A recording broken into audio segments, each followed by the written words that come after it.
로마서 12장 14절 말씀부터 21절 말씀까지 같이 성경 257쪽에 나와 있습니다. 우리 14절 말씀부터 21절 말씀을 우리 한 목소리로 합독해서 다 같이 읽도록 하겠습니다. 함께 읽겠습니다. 너희를 박해하는 자를 축복하라. 축복하고 저주하지 말라. 즐거워하는 자들과 함께 즐거워하고 우는 자들과 함께 울라.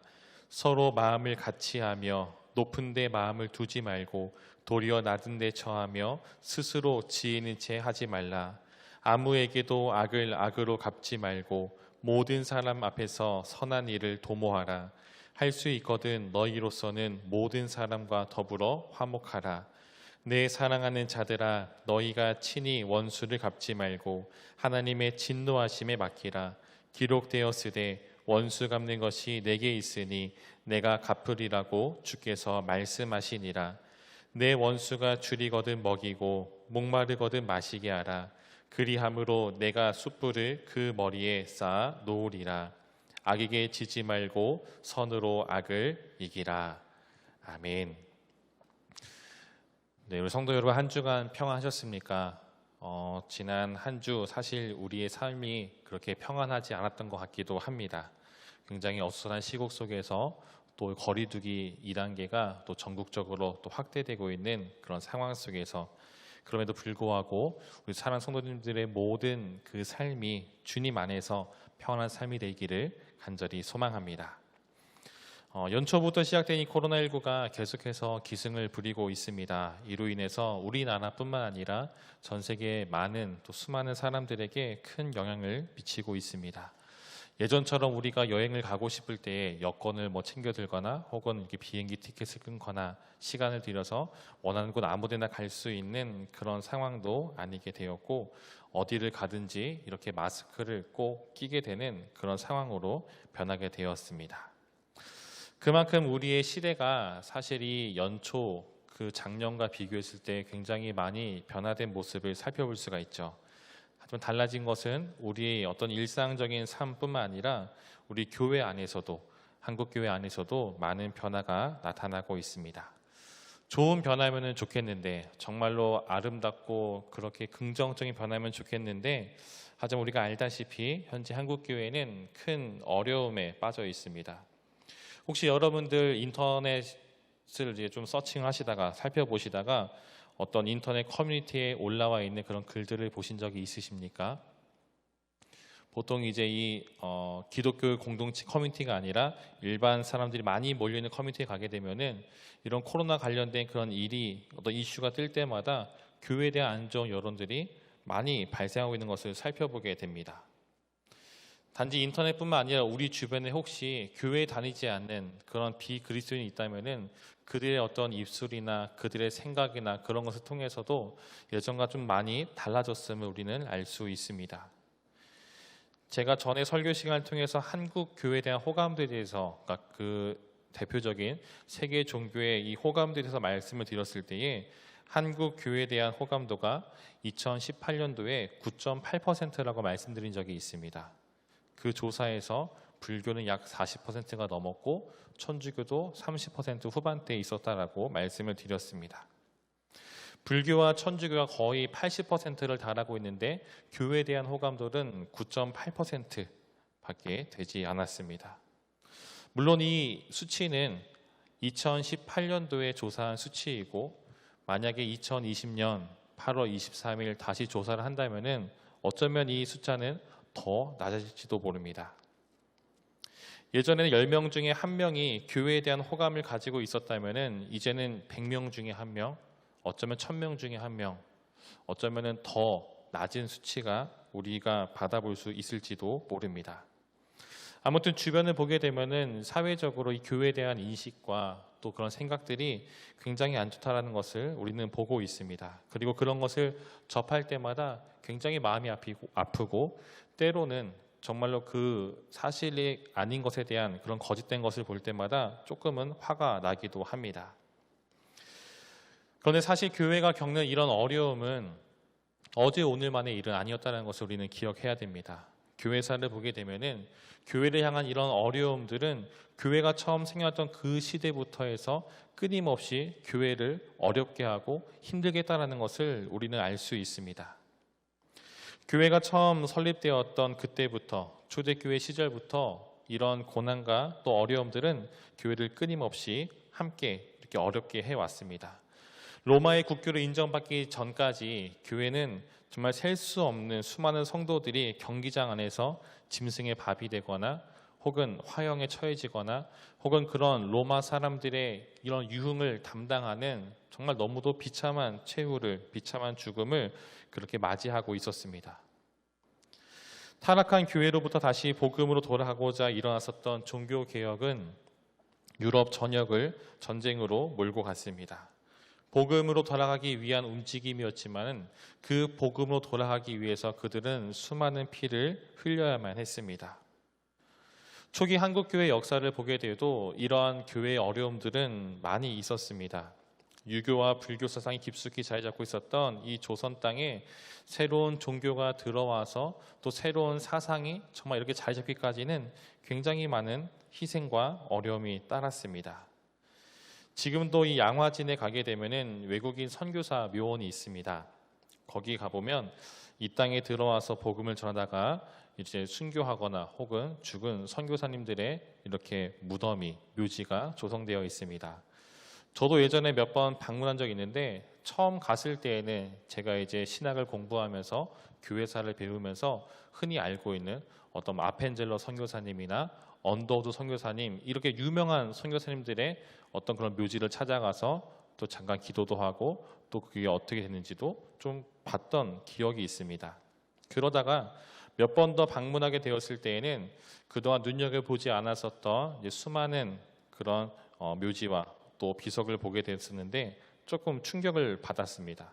그 중에서는 태어난 지 하루 만에 죽은 그런 아이의 무덤들이 이렇게 조성된 곳도 있었고 굉장히 젊은 나이에 정말 20대에 또 10대의 그런 나이에 죽은 사람들도 이렇게 묻혀 있었습니다. 오로지 복음을 전하기 위하여 자신의 생명과 가족의 생명을 이 땅에 바쳤다라는 거죠. 그리고 지금 우리가 가지고 있는 이 신앙은 바로 그들의 그 피 위에 세워진 것임을 우리는 기억해야 합니다. 조금 더 시대를 거슬러 올라오면은 6.25 전쟁에도 이러한 교회의 어려움이 있었습니다. 북한 공산당의 손에 많은 교회가 또 많은 성도들이 순교를 당했습니다. 지금도 전남 영광에 가게 되면은 야월교회와 염산교회가 있는데 그곳은 성도들의 전부가 모든 성도가 정말 한순간에 순교를 당한 그런 아픔을 가지고 있는 교회들입니다. 잠깐 언급을 드리고 있지만 이렇듯 교회사를 보게 되면은 교회가 지금까지 유지되어 오면서 이런 어려움들이 끊임없이 교회 안에 또 교회 밖으로 이렇게 있었다라는 것이죠. 최근 한국 교회에도 이런 어려움이 찾아오고 있습니다.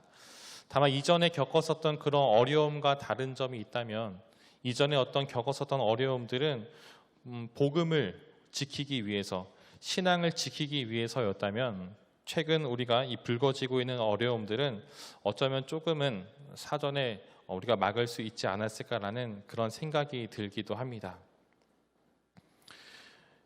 이유와 어찌되었든 이제 이 교회에 대한 부정적인 이런 사회적 인식 속에서 여러분 우리는 어떻게 대응을 해야 할까요?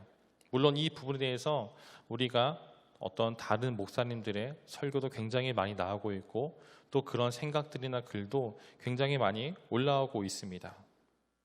그렇죠. 오늘 우리는 저와 여러분은 이 로마서 말씀을 통해서 사도 바울과 그리고 성경이 말하고 있는 그 내용에 대해서 한번 살펴보고자 합니다. 이야기가 조금 무거워지고 있는 것 같은데 잠깐 예화를 한 2가지 정도 들어보도록 하겠습니다. 여러분도 혹시 영화를 좋아하십니까? 저는 영화 보는 것을 굉장히 좋아하는데요. 공포물을 제외하고 웬만한 장르는 두루두루 잘 즐겨보는 편입니다. 그 중에서도 좋아하는 장르가 있다면 역시 다 때려 부수는 이런 액션 종류를 굉장히 좋아합니다. 지금도 저희 집에 가면 이런 액션 영화가 제가 엄선한 작품들만 이렇게 컬렉션하고 있는데 아무튼 이런 영화들 중에서 좀 재밌게 본 기억이 있다면 그거 좀 충격을 받거나 좀 인상 깊었던 그것이 있다면 이 테이큰이라는 영화가 있습니다. 혹시 이 영화를 보신 분이 있을지 모르겠습니다. 그러니까 이 리암 니슨이라는 배우가 주연을 맡은 영화인데요. 그러니까 짧게 스토리 요약하면은 이제 딸을 매우 사랑하는 아버지가 있는데 이 딸이 해외 프랑스에 놀러 갔다가 임신매매 이 조직에게 납치를 됩니다. 딸과 통화를 하고 있던 아버지는 그 통화하는 그 중에 딸이 납치된 것을 듣고 즉시 프랑스로 넘어가서 딸을 이제 수소문하면서 찾아내는 그런 영화입니다. 물론 이 아버지는 저와 같이 이렇게 평범한 아버지가 아니라 전직 특수요원이었다는 것이 약간의 이 함정이죠. 이제 그 납치범들의 뒤를 쫓기 시작하고 조직원들을 하나하나 이제 정말 말도 안 되게 무찌르고 결국에는 그 조직을 소탕한 다음에 안전하게 딸을 구출해서 다시 집으로 돌아오면서 영화가 끝나게 됩니다. 그런데 영화는 여기서 끝나지 않죠. 여러분도 아시다시피 후속작을 테이큰 2, 테이큰 3도 이어서 나오고 있습니다. 사실 저는 이 2편하고 3편은 보지는 못했습니다. 근데 사람들의 어떤 얘기를 들어보니까 이 2편에서도 3편에서도 딸은 계속 납치를 당합니다. 3편에서는 심지어 아내가 죽기도 합니다. 영화 평을 보게 되면은 사람들이 제발 딸 간수 좀 잘하세요라는 그런 글을 쓴 것도 보고 있었습니다. 근데 사실 제가 생각하는 문제는 이 딸이 정말 아무데나 막 돌아다녀가지고 잘 납치당해서가 아니라 가장 큰 문제는 이 아버지인 리암 니슨이 다 때려 부쉈기 때문이죠. 1탄에서 그 조직을 다 부숴버리니까 2탄에서는 그 형제 조직이 그에게 복수하게 찾아옵니다. 또 그것을 또 다 때려 부수고 또 3편에서는 또 다른 사람이 또 그를 대적하는 모습이 이런 악순환이 이어지고 있다는 것이죠. 다른 예발 하나 더 들겠습니다. 미국 최악의 살인마 중에 게리 리지웨이라는 사람이 있다고 합니다. 이 사람은 50명이 넘는, 공식적으로 밝혀진 것만 50명이 넘는 여성들을 죽인 희대의 살인마입니다. 그가 잡히고 재판장에 섰을 때에 그는 판사의 유죄 여부를 묻는 그 질문 가운데 그렇다라고 대답을 했습니다. 조금도 미안해하지 않고 조금도 어떤 죄송스러운 표정도 없고 당당하게 그렇게 얘기를 했습니다. 그 후에 이제 희생자의 가족들이 한 사람씩 그의 앞에 와가지고 그에게 하고 싶은 말을 이렇게 쏟아내고 이렇게 지나가는 어떤 그 영상이 올라온 것을 본 적이 있습니다. 한 사람씩 돌아가면서 희생된 그 가족들 와가지고 그 살인마에게 왜 죽였어? 당신은 막 지옥에 갈 거야. 그런 저주를 막 퍼붓는 그 와중에, 그리고 그 저주를 퍼붓는 와중에 이 리지웨이는 그것을 담담하고 태연하고 아무렇지 않게 그것을 한 귀로 듣고 한 귀로 흘리는 모습을 보여주었습니다. 근데 그런 말을 듣고 있었던, 또 그 현장에 있었던 이 그 순간 가운데 어느 한 아버지가 그의 앞에 섰습니다. 그리고 이런 말을 했습니다. 리지웨이 씨, 이곳에는 당신을 증오하는 사람들이 있습니다. 하지만 나는 그들 중 하나가 아닙니다. 나는 당신을 증오하지 않습니다. 하나님께서 이르시기를 모두 용서하라고 하셨습니다. 나는 당신이 했던 짓에 대해 당신을 용서합니다. 이 아버지는 16살의 딸을 이렇게 잃은 아버지였습니다. 정말 용서할 수가 없는 그런 사람이죠. 사랑하는 딸을 죽인 그 살인마 앞에서 오히려 이 사람이 하는 말은 저주를 퍼붓는 것이 아니라 나는 당신을 용서합니다. 근데 이 용서는 내가 하는 것이 아니라 내가 믿는 하나님이 그렇게 하라고 하셨기 때문에 당신을 용서합니다. 당신을 원망하지 않습니다.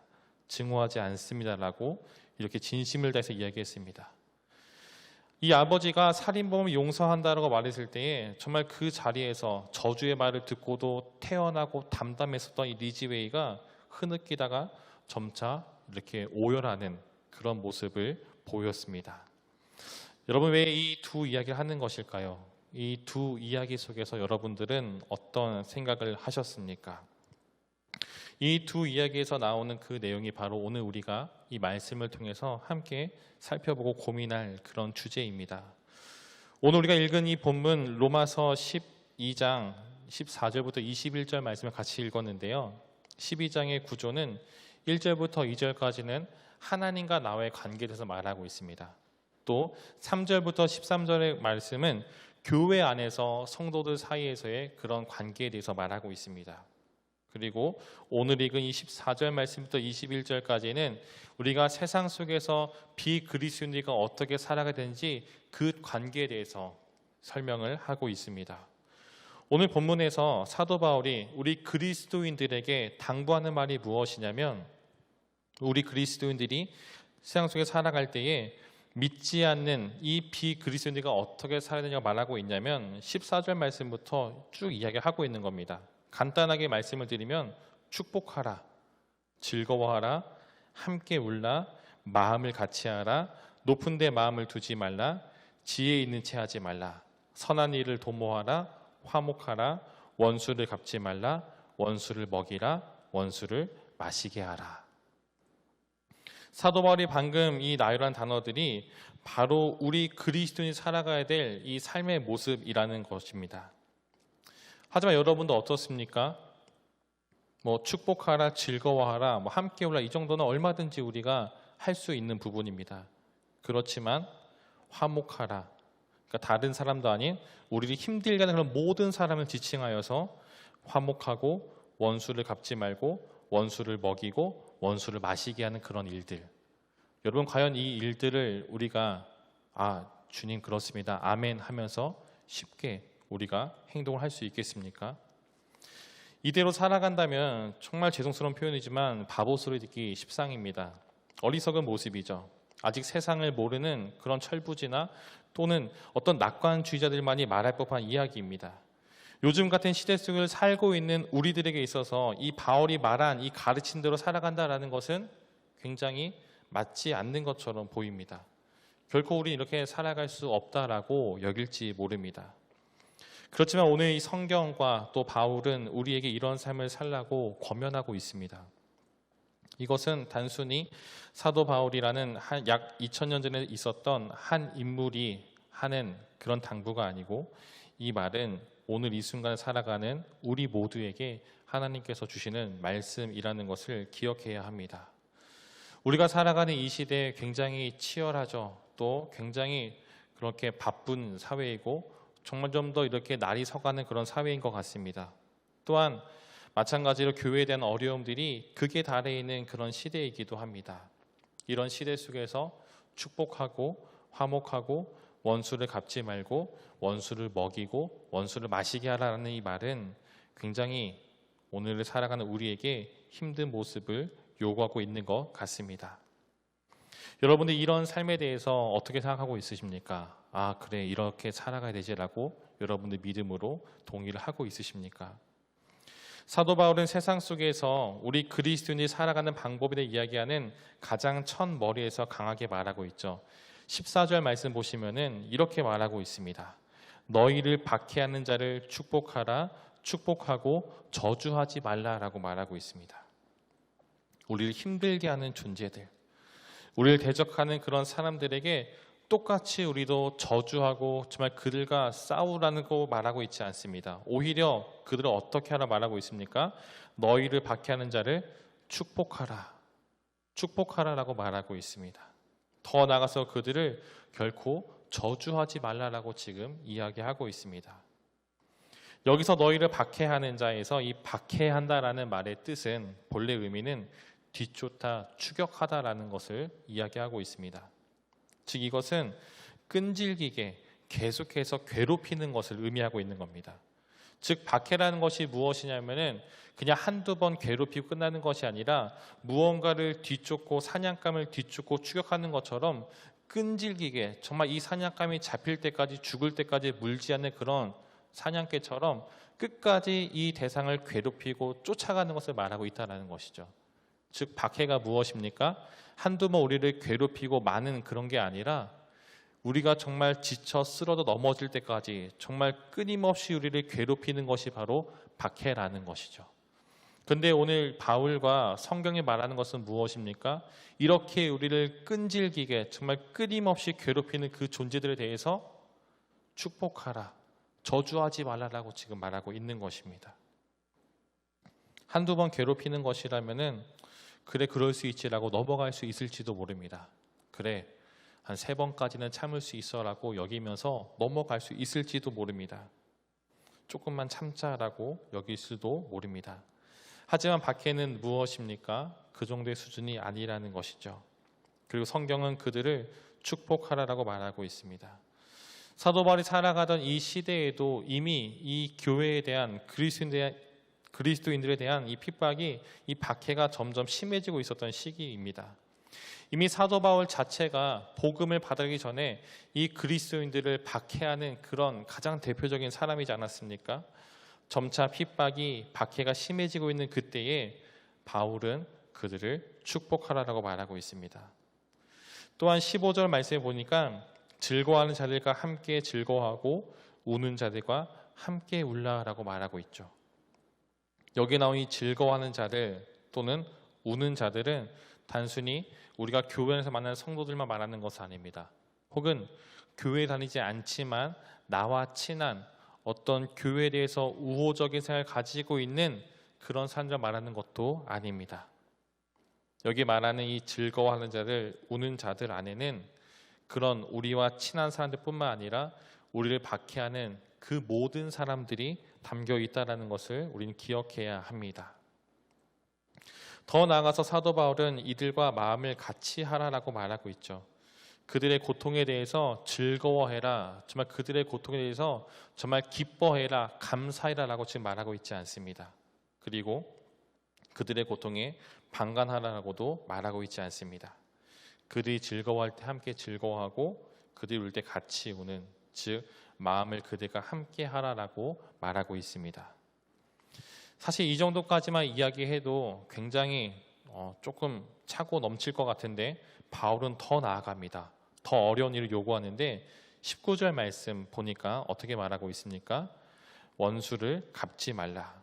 내 사랑한 자들아 너희가 친히 원수를 갚지 말고, 원수를 갚지 말라라고 말하고 있어요. 여기까지는 이해할 수 있을지 모릅니다. 그래요, 원수는 갚지 않겠습니다라고 우리가 말할 수 있을지도 모릅니다. 그렇지만 이어서 20절 말씀 보면 어떻습니까? 내 원수가 줄이거든 먹이고 목마르거든 마시게 하라라고 말하고 있습니다. 지금 바울이 뭐라고 말하고 있냐면 원수를 갚지 말고 오히려 그 원수의 필요를 채워주라라고 지금 말하고 있습니다. 여러분, 왜 우리가 이렇게 살아가야 될까요? 왜 그리스도인들이 이러한 삶을 살아가야 할까요? 21절 말씀을 같이 한번 읽었으면 좋겠습니다. 같이 읽겠습니다. 시작. 악에게 지지 말고 선으로 악을 이기라. 앞서 말씀드린 우리가 사는 이 시대, 정말 이 시대는 어떻습니까? 성공이라는 아주 달콤하고 누구나 꿈꾸는 그럴듯한 그런 말로 포장해서 약육강식, 적자생존, 어떤 무한 경쟁 이런 것들을 정당화하고 있습니다. 내가 손해받지 않으려면은 적극적으로 행동을 해야 됩니다. 누군가 내 오른뺨을 치면은 왼뺨을 돌려대는 것이 아니라 똑같이 상대방의 오른뺨을 돌려치는 그런 모습이 있어야 됩니다. 그렇게 살아가야지 지혜로운 사람이고 어디 가서 얻어 맞기만 한다면은 굉장히 어리석은 사람이라고 표현합니다. 코로나19가 연초에 확산되기 시작했을 때에 그에 따른 정부 정책으로 여러 모임들이 제한되고 또 예배가 제한되었습니다. 수많은 교회들이 예배를, 현장 예배를 중지하고 영상 예배를 전환하였습니다. 그리고 그렇게 드린 지 몇 주쯤 되었을 때에 한 영상을 접하게 되었습니다. 아마 여러분들도 대부분 접하셨을 것이라고 생각을 합니다. 저도 그 영상을 다 보진 않았지만 한 성도님이 시청인지 구청인지 이제 관공서에 찾아가서 이제 어떤 자를 들고 와서 거리두기 잘 하고 있는지 그것을 하면서 왜 당신도 제대로 하지 못하면서 교회에 대해서 뭐라 하십니까? 라고 탁 이렇게 하는 그런 영상이죠. 그것을 보면서 누군가는 시원하다, 사이다다. 저도 물론 처음 봤을 때에는 굉장히 말씀 시원하게 하시네라는 생각이 들었지만 하지만 영상을 보면서 마음속에 그런 찜찜함이 좀 남아 있었습니다. 여러분, 세상의 논리는 어떻습니까? 내가 손해받지 않기 위해서는, 내가 정말 질파하지 않기 위해서라면은 어떻게든 맞대응을 해야 됩니다. 당하고 있지 말라라고 말하고 있죠. 만약 우리가 이러한 세상의 논리대로 우리가 살아간다라면은 정말 나를 박해하는 자들을 저주하고 즐거워하는 자들 때문에 짜증을 내고 그런 우는 자들의 모습 보면서 즐거워하고 높은 데 마음을 두고 지혜 있는 체하고 악한 일을 도모하고 화목이 아닌 반목을 일으키고 원수를 갚고 또 원수의 고난을 즐거워한다면 만약 그렇다면은 우리는 악에게 지는, 사단이 기뻐하는 그런 삶을 살고 있는 것입니다. 사랑하는 성도 여러분, 분명한 사실은 우리는 그리스도인이라는 것이죠. 누가 뭐라고 해도 우리는 그리스도인입니다. 그리스도인이라는 것은 그리스도의 사람, 단지 이것만 말하는 것이 아니라 그 안에는 예수 그리스도의 종, 노예라는 뜻이 담겨 있습니다. 또한 하나님은 우리를 단순히 어떤 노예로서만 말씀하시는 것이 아니라 하나님의 자녀라고 불러주십니다. 우리는 그리스도의 보혈로 구원을 받은 사람들입니다. 그런 우리들의 삶은 분명히 이 땅은 살아가고 있지만, 하지만 이 땅을 살아가는 우리의 삶은 분명히 달라야 한다라는 것이죠. 오늘 사도 바울은 분명히 악에게 지지 말라라고 말하고 있습니다. 여러분, 악에게 진다라는 말은 무엇입니까? 우리가 정말 세상을 살아가면서 어떤 흉악한 범죄를 저질러서 그들처럼 타락하는 것이 그것만을 우리가 악에게 진다라고 말할 수 없을 것입니다. 악에게 진다라는 것은 우리가 세상의 수많은 사람들 살아가는 그런 방식처럼 그들과 똑같은 생각과 똑같은 모습으로 똑같이 행동하는 것, 우리의 삶을 통해서 하나님의 어떤 그런 모습이 형상해 보이는 것이 아니라 세상의 그런 이기적인, 정말 내가 손해받지 않기 위해서 나를 보호하기 위해서 행하는 그런 모든 것을 정당화시키는 그런 것이 내 안에 나타날 때, 그것이 바로 우리가 악에게 지는 것이라는 겁니다. 바울은 분명히 말하고 있습니다. 악에게 지지 말라. 이 말은 세상의 방식과는 전혀 다른 모습으로 나아가라고 말하고 있는 것입니다. 그리고 이 모습은 바울이 살아온 삶의 모습이기도 했고 우리 주님께서 보여주신 삶이기도 합니다. 여러분, 예수님의 모습을 한번 우리가 떠올려 보기 원합니다. 십자가에 매달려 죽어가는 그 순간까지도 우리 주님께서는 단 한 번도 자신의 능력을 자기를 위해 사용한 적이 결코 없으셨습니다. 당장이라도 천사를 불러다가 예수님의 십자가에 못 박고 있는 그 로마 병사들의 몸을 찢어버리고 정말 그 예수님을 조롱하는 그 수많은 사람의 입을 닫아버리게 하시고 정말 예수님 핍박했었던 종교시들을 다 한순간에 멸하실 수 있는 능력이 있음에도 불구하고 우리 주님께서는 끝까지 침묵하시고 그 십자가에서 죽음을 당하셨습니다. 하지만 여러분, 그 죽음이 어떤 죽음입니까? 흔히 말하는 실패와 또 패배로 끝나지 않습니다. 오히려 그 죽음은 사단이 쥐고 있었던 이 사망의 권세를 깨트리고 영광을 얻는 극적인, 궁극적인 승리가 되었습니다. 수많은 사도와 성도들이 이 믿음을 지키기 위해서 이 신앙을 지키다 죽어갔습니다. 세상의 시선을 보면은 굉장히 어리석은 죽음이죠. 정말 너무도 어리석은 모습일 것입니다. 하지만 성경은 하나님은 그들의 죽음을 실패라고 말씀하시지 않고 오히려 그들에게 생명의 면류관, 의의 면류관을 주신다라고 분명히 약속하십니다. 그렇죠. 오늘 이 말씀이 여러분들에게 있어서, 우리에게 있어서 정말 우리를 어렵게 만들고 힘들게 하는 그런 모든 상황 가운데에 꾹 참고 견디라고만 말하고 있지는 않습니다. 우리 21절 말씀 다시 보면은 악에게 지지 말고 그 다음에 어떻게 말하고 있습니까? 선으로 악을 이기라라고 말하고 있습니다. 지지 말고 이기라라고 말하고 있죠. 여러분, 이긴다라는 거, 이기기 위해서 어떻게 됩니까? 그저 가만히 있는다고 해서 수동적으로 있을 때 그런 이기는 것은 굉장히 희박합니다. 우리가 이기기 위해서는 능동적으로, 적극적으로 행해야 합니다. 그렇지만 우리가 무엇으로 이겨야 됩니까? 선으로 이겨야 된다라고 말하고 있죠. 여기서 말하는 선은 단순히 어떤 우리가 착한 일, 단순히 어떤 좋아 보이는 그 정도의 수준이 아니라 우리 12장 2절 말씀에 나타나는 것처럼 하나님의 선하시고 기뻐하시고 온전하신 뜻이 무엇인지 분별하여 말하고 있는 바로 그 선하신 뜻, 그것을 말하고 있다라는 것이죠. 즉 우리가 하나님의 선을 행하며 하나님의 선을 정말 그 바라보면서 그 뜻이 나의 삶 가운데 드러나도록 우리가 그것을 위해 나아가는 그 삶을 살아갈 때에 하나님께서 우리와 함께 하시고 또 우리의 억울함과 우리의 원수는 우리 주님께서 대신 갚으시고 행하신다라는 것이죠. 사랑하는 성도 여러분, 한국 교회는 지금 굉장한 어려움 속에 있습니다. 누군가는 이 위기로 인해서 전도하기가 불가능할 것이다라고 얘기하는 사람들도 있습니다. 전도는 둘째치더라도 우리의 개인적인 신앙을 지키기에도 때때로 많은 어려움이 찾아오기도 합니다.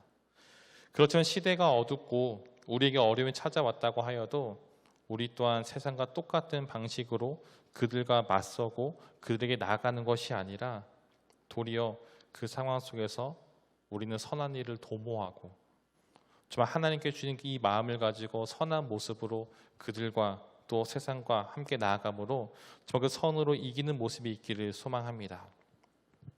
이제 새로운 한 주가 여러분 시작됩니다. 그 어느 때보다도 우리가 주님의 도우심을 구하면서 또 주님과 동행하는 그런 한 주가 되시기를 소망합니다. 또한 우리가 한 주 동안에 기도하실 때에 이 나라 민족을 위해서 특별히 한국 교회를 위해서 함께 더욱더 기도했으면 좋겠습니다. 주님 긍휼히 여겨주시고 우리의 닥치는 이 위기와 어려움을 단지 누군가의 정말 어떤 대상을 향해서 우리가 그 모든 걸 떠넘기는 것이 아니라 내가 있는 위치에서 주님의 도우심과 긍휼을 구하면서 정말 한 사람의 그리스도인으로서 우리의 삶을 통해서 주의 말씀을 드러내고 증거하는 그 삶으로 인하여서 세상 사람들이 교회가 저런 곳이 아니었구나라는 것을 깨닫게 되는 그런 놀라운 일이 일어날 수 있도록 함께 기도하는 그런 한 주가 되기를 소망합니다. 그로 인하여서 정말 우리가 다시 예배가 재개되고 또 우리의 생활이 점차 정상화되는 그때가 찾아왔을 때에 우리가 머뭇거리는 것이 아니라 더욱더 힘있게 주를 위해서 나아가는 그런 모습이 우리 안에 있기를 주님의 이름으로 간절히 축원드립니다.